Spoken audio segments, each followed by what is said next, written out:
Salut à tous, c'est Ulysse de VIP pour un nouveau tutoriel et aujourd'hui on se retrouve pour un tutoriel qui va vous montrer comment tester la RAM de votre ordinateur. Donc pour tous ceux qui ne le savent pas, la RAM c'est une composante qui est aussi appelée la mémoire vive et en fait qui est une des composantes les plus essentielles de votre ordinateur. Donc c'est le truc en gros qui va déterminer un peu la puissance de votre ordinateur entre guillemets, enfin avec le processeur et tout, et qui va déterminer combien d'applications vous pouvez faire marcher en même temps et tout. Donc la RAM c'est une composante essentielle et du coup si vous avez remarqué que ces derniers temps par exemple votre ordinateur bug, lag, il y a des écrans bleus qui arrivent, vous perdez des données ou même que vos jeux vidéo lag et tout, c'est peut-être dû à la RAM. Et du coup c'est pour ça que ça peut être vraiment intéressant de tester si la RAM marche.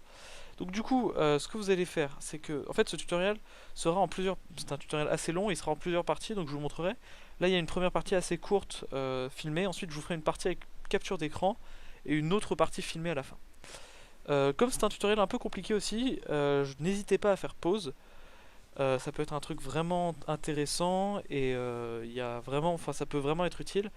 Et aussi, je vais vous mettre dans la description des informations essentielles. Donc n'hésitez pas à regarder si ça peut vous être utile. Et peut l'être, parce qu'il y aura des choses un peu enfin, intéressantes à regarder. On va tout de suite passer au tutoriel. Donc première étape, vous cliquez sur Cortana, la barre de recherche ici. Donc vous cliquez sur ce rond et vous tapez mémoire. Donc moi je suis en anglais donc je vais taper memory, mais vous ce sera mémoire. Voilà. Ensuite, là vous allez devoir cliquer ici, et en fait vous allez devoir cliquer pour redémarrer l'ordi. Donc vous voyez, vous cliquez là, tac, ça s'ouvre, et là vous cliquez sur redémarrer maintenant. Donc moi je vais arrêter l'enregistrement avant de redémarrer, et après je vais passer à la partie avec capture d'écran. Donc deuxième partie du tutoriel. Donc comme vous allez le voir, donc une fois que l'ordinateur va se redémarrer, l'ordinateur va afficher une sorte d'écran bleu. Donc si vous voulez juste faire l'option simple, bah, il vous suffit d'appuyer sur entrée. Mais il y a quand même quelques options qui peuvent exister si vous voulez faire des choses en plus. Donc au départ, il faut que vous appuyez si vous voulez avoir accès aux options, il va falloir appuyer sur F1. Voilà. Ensuite, donc à l'aide des flèches de votre clavier, vous allez sélectionner l'option de test étendue. Donc comme je vous montre sur la photo. Voilà. Ensuite, vous allez appuyer sur la touche Tab pour passer au réglage du cache, et donc vous sélectionnez l'option actif. Ensuite, appuyez une nouvelle fois sur la touche Tab et fixez le nombre de passes, c'est-à-dire le nombre de fois où les tests vont être répétés, donc vous le fixez à 5. Voilà. Et enfin, vous appuyez sur la touche F10 pour appliquer vos réglages. Et donc là, vous allez voir que le test va s'effectuer et ça pourrait durer, ça peut durer pas mal de temps, hein, jusqu'à genre une demi-heure en général, enfin souvent. Et voilà, donc vous attendez cette demi-heure là. Voilà, voilà. Voilà, donc on se retrouve pour la dernière partie du tutoriel. Donc une fois que le test a été fait, ce que vous allez faire, c'est que vous allez aller vous allez cliquer sur le bouton démarrer. Voilà. Ensuite, vous allez cliquer sur panneau de configuration. Ou alors, attendez, il y a un truc beaucoup plus simple. Attendez.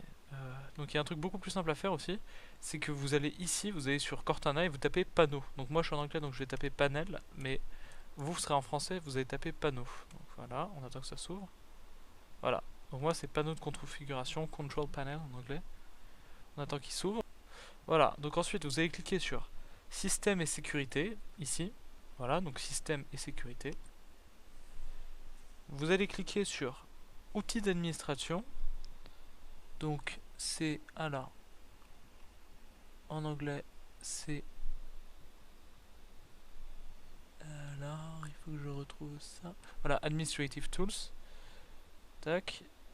Et il faut que vous cliquiez sur afficher les journaux d'événements. Donc moi c'est View Event Logs, mais vous c'est afficher les journaux d'événements. Voilà, on clique dessus.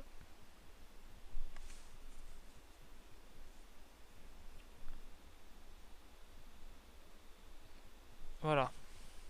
Donc ensuite vous allez cliquer sur journaux Windows, donc moi c'est Windows Logs.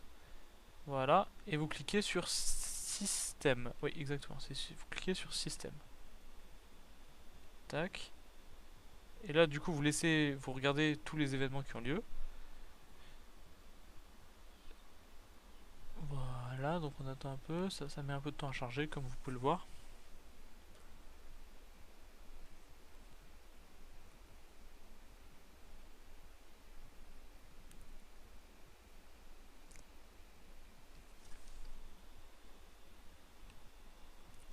Voilà.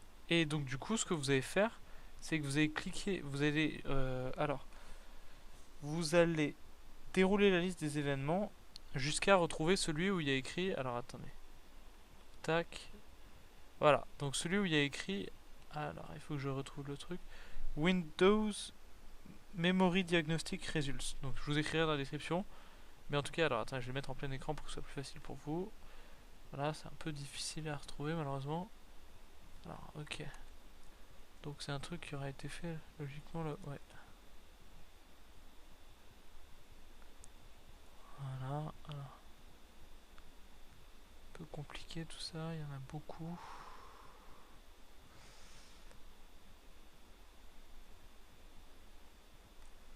Alors. Où est-ce qu'il peut être? Voilà, donc j'ai fini par le retrouver. Donc ce que vous allez faire, c'est que, en fait, bon, moi ce que j'ai fait, c'est que j'ai fait un truc plus simple. J'ai été regarder à source, parce qu'en fait, je m'étais un peu embrouillé, parce que comme vous savez, les dates anglaises, enfin, ça c'est d'abord le mois, puis le jour. Je me suis un peu embrouillé, mais du coup, bon, j'ai retrouvé. Donc vous voyez, c'est celui où il y a écrit Memory Diagnostic Results, et il y a Event ID 1201. Donc vous double-cliquez dessus, et là, du coup, ils vont vous dire à peu près ce qui s'est passé, et du coup, moi, ce que je peux voir, c'est qu'il n'y a eu aucune erreur. Donc ça veut dire que ma carte de mémoire, enfin ma RAM, va bien. Voilà, voilà. Donc merci à tous d'avoir suivi ce tutoriel. J'espère il vous a été utile et il était clair. S'il n'était pas clair, je vous invite à relire la description. À peu près tout sera marqué, donc logiquement ça devrait vous aider. Si ça vous a plu, n'hésitez pas à mettre un pouce bleu sur la vidéo et à vous abonner à la chaîne. En tout cas, moi je vous dis salut et à une prochaine fois. Bye.